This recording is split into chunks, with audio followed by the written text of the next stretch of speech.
Je vous salue depuis l'Inde. Je suis le Dr Ajay Shetty, chirurgien spécialiste de la colonne vertébrale à l'hôpital Ganga de Coimbatore. Je vais vous parler d'un sujet relativement rare qui intéresse à la fois le chirurgien pelvien et le chirurgien de la colonne vertébrale. Le sujet d'aujourd'hui est la dissociation spinopelvienne. Avant d'aborder le sujet proprement dit, je vais donner un bref aperçu de l'anatomie du bassin. Comme nous le savons, le bassin comporte un anneau pelvien antérieur et un anneau pelvien postérieur. L'anneau pelvien antérieur assure environ 30% de la stabilité du bassin, comprenant la symphyse pubienne, le rameau pubien bilatéral et l'iliaque ventral. L'anneau pelvien postérieur, lui, assure environ 70% de cette stabilité. Il inclut l'ilion dorsal, l'articulation sacro-iliaque et le sacrum. Une fracture du bassin résulte souvent d'un traumatisme à haute énergie, comme un accident de la route. La rupture des structures ligamentaires antérieures et postérieures peut entraîner une instabilité verticale ou rotatoire, souvent avec d'autres lésions. Les blessures d'autres systèmes organiques peuvent s'inscrire dans un polytraumatisme et compromettre les tissus mous. Ainsi, le traitement de ces fractures vise à rétablir vite l'intégrité de l'anneau pelvien pour normaliser la physiologie et permettre un retour rapide de la mobilité et de la fonction. Il existe plusieurs méthodes de fixation. L'anneau pelvien antérieur peut être fixé par fixation externe ou transœus, fixation par vis intracéphalique et infixe, et l'anneau pelvien postérieur par la vis iosacrée et la plaque de l'articulation sacro-iliaque antérieure. Le plus souvent, il s'agit de quelques exemples de fixation. À part la symphyse pubienne, la plupart des fractures pelviennes peuvent être fixées par voie percutanée si l'on parvient à obtenir une réduction par des moyens fermés. L'infixe est une technique innovante introduite par le professeur Rahul Vaidya qui permet de stabiliser l'anneau pelvien antérieur, en particulier les fractures impliquant le pubis. Désolé. J'aimerais aborder un autre aspect de la lésion de l'anneau pelvien. Il s'agit de la dissociation spinopelvienne. La dissociation spinopelvienne, également appelée dissociation spondylopelvienne, est un spectre de fractures sacrées atypiques très complexe. Elle provoque une instabilité multiplanaire et implique la jonction lombo-sacrée. Les fractures sacrées sont des fractures bilatérales, verticales et transversales qui séparent la colonne lombaire inférieure du bassin. Elle a été décrite pour la première fois par Roy Kamel en 1985 à la suite d'un saut suicidaire. Il l'a appelée fracture du sauteur suicidaire. Comme vous pouvez le voir dans cette fracture, il s'agit essentiellement d'une fracture sacrée en forme de U. Il existe une composante verticale ainsi qu'une composante horizontale, formant ainsi une fracture en forme de U. La partie centrale du sacrum, quant à elle, est fixée à la colonne vertébrale du cycle lombaire. Cependant, la partie externe du sacrum reste attachée au bassin. Par conséquent, il y a une dissociation entre la section centrale du sacrum et la colonne vertébrale, ainsi qu'entre la partie externe du sacrum et le bassin. Cela est désigné sous le terme de dissociation spinopelvienne ou spondylopelvienne. Ceci présente une fracture classique de type H et U, ce qui entraîne une instabilité de type L. Cette fracture a été décrite pour la première fois par Whitecap. Historiquement, c'était toujours un no man's land. Je veux dire qu'elle était gérée soit par un chirurgien paléo-établi, soit par un chirurgien de la colonne vertébrale.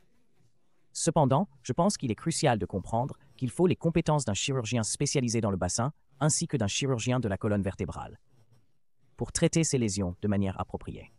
En effet, environ 40% de ces lésions impliquent également d'autres éléments du bassin. Concernant la biomécanique, le sacrum est un amalgame en forme de coin inversé de 5 vertèbres fusionnées. Il forme la base caudale de la colonne vertébrale, servant de clé de voûte, et le segment de mouvement LS est essentiel à la stabilité lombo-sacrée. La jonction lombo-sacrée est une zone de transition entre la colonne lombaire et l'anneau pelvien postérieur, incluant le segment mobile lombo-sacré, le sacrum et le complexe ligamentaire. Comme vous le voyez, la stabilité de la jonction lombo-sacrée est assurée par des tissus mous denses. Les capsules, les ligaments et les ligaments ilombaires assurent cette stabilité. L'instabilité de cette jonction vient non seulement de la composante osseuse ou capsulaire, mais aussi de la composante ligamentaire, à l'origine de l'instabilité et qui doit être lésée. Cette blessure est due à une grande vitesse. Il peut s'agir de polytraumatisme, de saut suicidaire, d'accident routier, d'explosion de bombe. Quel est le mécanisme de cette fracture en U? Lors d'un saut suicidaire ou d'une chute, il y a une charge axiale à haute énergie. Les composantes verticales bilatérales causent une instabilité verticale. Puis, la composante centrale pivote en flexion ou extension avec une ligne de fracture entre Son et Estewu. En conséquence, il est essentiel que les segments sacrés supérieurs restent solidement attachés à la colonne vertébrale, tandis que les segments sacrés inférieurs doivent demeurer bien fixés au bassin. La raison pour laquelle cela revêt une importance bien plus grande est que chaque fois qu'il y a une angulation syphotique de ce fragment de fracture, cela provoque une augmentation de la pente sacrée et de l'indice pelvien. Cette situation conduit à une inadéquation entre l'indice pelvien et la lordose lombaire, entraînant ainsi un déséquilibre sagittal qui est essentiellement fondé sur la syphose. C'est crucial. Donc cette angulation doit être corrigée pour un bon résultat clinique. Concernant la classification, nous connaissons la classification standard de Dennis pour les fractures sacrées. Zone 1, zone 2 et zone 3. La zone 3 est médiane par rapport au canal, donc centrale. Les risques de déficit neurologique sont plus élevés et peuvent causer une instabilité lombosacrée. Nous connaissons aussi la classification ISLA de la jonction lombosacrée, type B et C, c'est-à-dire la fracture qui passe par l'articulation de la facette et la partie médiane de celle-ci. Ce sont elles qui provoquent. Un lumbo désigne une instabilité lombosacrée, mais la classification la plus pertinente pour ce type de dissociation est probablement celle de Rowe-Camel, avec la classification morphologique des types UNH, T des fractures et le déplacement angulaire. Dans le premier type, il y a une syphose sans déplacement, type 2, angulation avec déplacement antérieur, type 3, déplacement postérieur. Le type 4 est une combinaison segmentaire du corps vertical de la colonne vertébrale. Le service de radiologie de Harborview l'a bien illustré en combinant les coupes coronales et sagittales de ces fractures sacrées de transfert. Dans la classification E, ces fractures font partie des fractures de type Cone, CTU, mais je vous recommande à tous de lire ce document, très intéressant. 2 articles ont été écrits par 4 experts en traumatisme rachidien, notamment les traumatismes rachidiens et pelviens, qui ont introduit un nouveau terme, instabilité lombosacrée traumatique. Cela concerne une perturbation de l'intégrité structurelle de la jonction lombopelvienne entraînant une séparation de la colonne vertébrale du bassin à ce niveau. Ils ont classé cela en 4 types. Le type 1 concerne des lésions de dissociation lombosacrée. Le type 2 est une dissociation spinopelvienne que nous allons aborder. Le type 3 est une fracture sacrée verticale unilatérale avec atteinte de la facette alpha-Son du même côté. Et le type 4 est presque similaire à la classification de type B de notre et au type 4. C'est essentiellement une fracture verticale bilatérale du sacrum sans composante de fracture de transfert. Il y a 2 articles dans le même journal. Le premier décrit la définition proposée et identifie le modèle de lésion. Le second définit l'indication et les techniques de gestion chirurgicale. Cet article a été publié cette année. C'est un article très intéressant. Félicitations aux 4 auteurs pour cet article rare et très bien expliqué. La présentation clinique et le diagnostic. C'est une distorsion bimodale chez les jeunes. En général, les personnes âgées victimes de traumatismes à haute énergie sont probablement ostéoporotiques, avec des fractures de fragilité. Mais quelles sont les caractéristiques importantes de ces fractures? Les caractéristiques essentielles de cette dissociation spinopelvienne SP et des autres instabilités lombosacrées sont leur rareté, même dans les centres très fréquentés. Le nôtre est l'un des centres de traumatologie les plus actifs du pays. Et malgré cela, ces traumatismes restent rares. Tout d'abord, il est nécessaire d'avoir un amalgame ou une combinaison de chirurgiens spécialisés dans la colonne vertébrale et le bassin pour opérer ensemble efficacement. En effet, il y a toujours des blessures associées qui touchent d'autres structures du corps. Par exemple, les traumatismes crâniens et thoraciques sont fréquents. En réalité, 40% des patients présentent aussi d'autres lésions associées à l'anneau antérieur du bassin. Il existe également des lésions étendues des tissus mous qui peuvent se manifester sous la forme d'un niveau moral. et qui rendent l'accès, l'approche ou même les procédures ouvertes beaucoup plus complexes et difficiles à réaliser. Environ 40 à 50% des patients avec lésions spinopelviennes ont une lésion neurologique souvent inaperçue, affectant vessie et bulles. Il faut vérifier, surtout en cas de saut suicidaire, pouvant causer une fracture bilatérale du calcanéum et immobiliser le patient. Vérifiez les mouvements des orteils pour voir si les racines LF5 et SON fonctionnent correctement. Procédez à un examen rectal. Évaluez soigneusement le sphincter, le tore et la sensation périnéale. Et vérifiez également la présence de lacération périnéale. Il est donc extrêmement important de bien identifier ce type de lésion et aussi de repérer les lésions associées qui peuvent survenir chez ce groupe de patients. Sur les radiographies simples, même si l'on réalise un cliché AP de l'entrée et de la sortie, ainsi qu'un cliché latéral de l'utilisation, il est facile de manquer ces lésions. Ainsi, dans le bassin AP, une vue paradoxale de l'entrée ou une irrégularité de la colonne sacrée peut donner un indice sur une vue latérale. L'angulation ou la translation, si elle est bien observée, peut nous fournir une idée précieuse. La recherche d'une translation verticale ou d'une fracture du processus de transfert LF5 représente aussi un indice crucial. Le scanner joue un rôle extrêmement important pour la reconstruction. Toutefois, il est toujours essentiel que dans votre centre, le scanner inclue les vertèbres LF4 et LF5, ainsi que les vertèbres lombaires et l'articulation de la hanche en entier, ou au moins sous la partie supérieure du fémur, comme vous le voyez sur la figure de droite, afin de ne pas omettre la fracture du processus de transit. Nous savons que les ligaments ilombaires sont attachés à l'apophyse de transfert, et si la fracture de l'apophyse de transfert indique qu'il y a une sorte d'instabilité à la jonction lombosacrée, il est important de passer un scanner avec reformation. Je vois ici un exemple classique d'une dissociation spinopelvienne. L'IRM est utile principalement dans les fractures ostéoporotiques pour voir le type ostéoporotique des fractures d'insuffisance sacrée qui sont prises en charge. La prise en charge non chirurgicale s'adresse surtout aux fractures d'insuffisance de faible énergie. Pour une dissociation spinopelvienne traumatique, elles sont intrinsèquement instables. Cependant, dans les milieux à faibles ressources, quand l'état général du patient est mauvais et que les blessures associées compliquent sa mobilisation, il faut probablement 1 à 2 mois pour qu'il se mobilise. Sans fracture déplacée, un traitement conservateur est envisageable. Quand l'état neurologique est adéquat, le repos strict au lit est essentiel, avec ou sans traction fémorale. La mise en charge peut être utile, surtout quand le patient est difficile à mobiliser. Une fracture non déplacée et d'autres blessures empêchent une mobilisation rapide. S'il existe un traitement définitif, notamment pour les patients avec un anneau pelvien antérieur, je préfère fixer d'abord l'anneau antérieur, car cela permet une excellente réduction indirecte de la colonne postérieure. La réduction de l'anneau postérieur est plus efficace chez les patients atteints de Wine,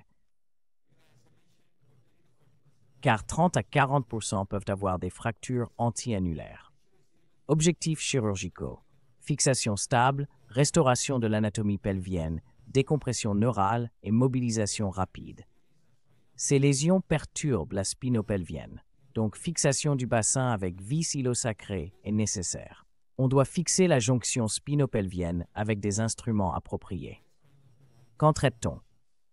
En général, le plus tôt possible, en moins d'1 semaine. Si une fracture est verticalement instable et qu'il y a un retard de traction fémorale distale, l'os spongieux rend la callosité précoce, compliquant la réduction. Une réduction précise donne de bons résultats si elle est faite dans les 72 heures ou jusqu'à 1 semaine. Il existe plusieurs façons de procéder à cela. Le décubitus dorsal a été bien décrit par Roy et j'ai essayé d'appliquer cette méthode. Cela fonctionne plutôt bien. Si vous êtes capable de le réaliser dans un délai de 2 ou 3 jours, c'est idéal. Le patient doit être placé en décubitus dorsal avec de vraies broches de stimulation supracondylienne appliquées sur les 2 jambes. Comme vous pouvez le remarquer, il y a une hyperextension de la région lombaire grâce à de nombreux coussins maintenus en dessous qui procurent une traction continue et une contre-traction par quelqu'un qui tient la tête ou l'épaule. Effectuez une traction continue. Vous entendrez soudain un son, puis la douleur diminuera. Ensuite, vous fixez la vis sacrée IO. Mais il est également important de le retourner après cela et d'effectuer une fixation lombospinopelvienne. La technique en décubitus ventral a été conseillée par Williams sur une table spécialisée. Il est possible d'appliquer une contre-traction. La contre-traction est appliqué par le Mayfield TS. Le genou est fléchi, puis on donne une traction. Vous pouvez également étendre le genou pour réduire la kyphose. Ce que je préfère habituellement, c'est cette technique qui est bien illustrée sur cette photo. Le patient est allongé en décubitus ventral. Le genou est fléchi à 90 degrés. Vous mettez la hanche en hyperextension. En même temps, on appuie sur le sacrum là où il est angulé. En général, la réduction est obtenue. Si vous avez été opéré dans la semaine qui suit, vous ne pouvez pas l'obtenir. Ensuite, la réduction ouverte consiste à placer une distraction entre la colonne vertébrale et le bassin. Il s'agit essentiellement d'une traction comme une ligamentotaxis. On place une vis de Shan au L-four, une autre vis de Shan dans l'ilium. On le distrait. En général, les méthodes de distraction permettent de corriger la kyphose. Vous pouvez également utiliser la manœuvre du joystick.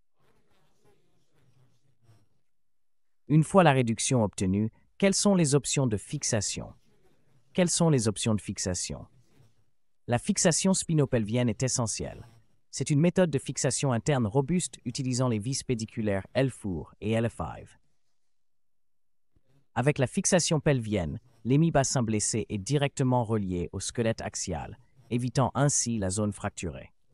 Le déplacement vertical de l'hémibassin est empêché et le mouvement de rotation est limité.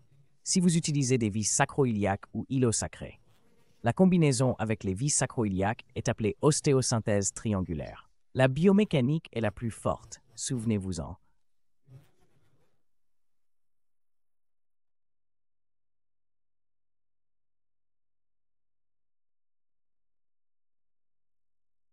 La fixation pelvienne foreign est une méthode de fixation interne très puissante dans laquelle le L-four, 5 vis pédiculaires et la fixation pelvienne sont réalisés en contournant l'hémipèle blessé. La zone lésée et l'hémibassin sont directement reliés au squelette axial. Elles résistent au déplacement vertical de l'hémibassin.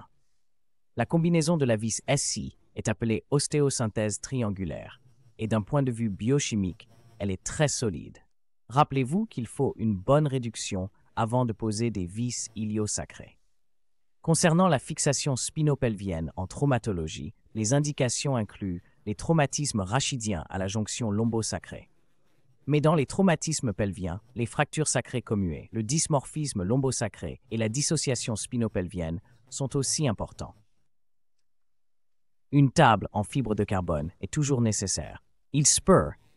Cela ne s'applique pas aux pays développés, mais dans les pays à faibles ressources, nous devons nous souvenir qu'une table en fibre de carbone est nécessaire pour cette opération. Car une table en acier classique vous empêchera d'avoir une bonne vue d'entrée. Et la vue en goutte d'eau, qui est une vue oblique de sortie très importante pour l'observateur. Vous pouvez voir la goutte d'eau ici. Cette goutte d'eau est un canal allant de l'épine postéro-supérieure à l'épine iliaque postéro-supérieure, jusqu'à l'épine iliaque postérieure, l'épine iliaque antéro-inférieure. C'est donc par cette partie que vous placez la partie IL des fixations ILEX Pro. Il existe plusieurs façons de procéder. Vous pouvez utiliser une approche médiane ou bien une approche percutanée. Personnellement, je préfère utiliser une approche WIL, une approche paraspinale avec une incision centrée sur le processus de transfert. C'est un cas différent. Sinon, je préfère toujours procéder à une fixation bilatérale dans le cas d'une dissociation spinopelvienne. Elle est plus simple, plus rapide, moins de radiation pour vous et une bonne cicatrisation avec moins de soucis. Comme dit, la vis iliaque peut être posée classiquement. Elle peut aussi être sous-crestale, donc moins proéminente, ou bien deux vis AI. Ces images peuropératoires du bras C montrent le bon positionnement des vis. Donc les méthodes chirurgicales peuvent être percutanées, réduction rapprochée, décompression indirecte, et fixation sont réduction ouverte, décompression, fixation indirecte et fixation indirecte. Et la fixation. Cela dépend. La fixation percutanée convient aux fractures peu déplacées. On peut aussi obtenir une réduction, une décompression indirecte et une fixation par des méthodes ouvertes ou percutanées. La réduction ouverte, surtout si elle est retardée et que la réduction étroite n'est pas possible. Pour fusionner, c'est mieux. La fixation optimale est triangulaire. Il est souvent préférable d'effectuer une stabilisation spinopelvienne bilatérale en utilisant des vis ilosacrées ou même des vis transsacrées. Dans les cas où le sacrum est fortement commuté, la décompression se fait généralement de manière indirecte si l'on réussit à corriger la déformation symphotique.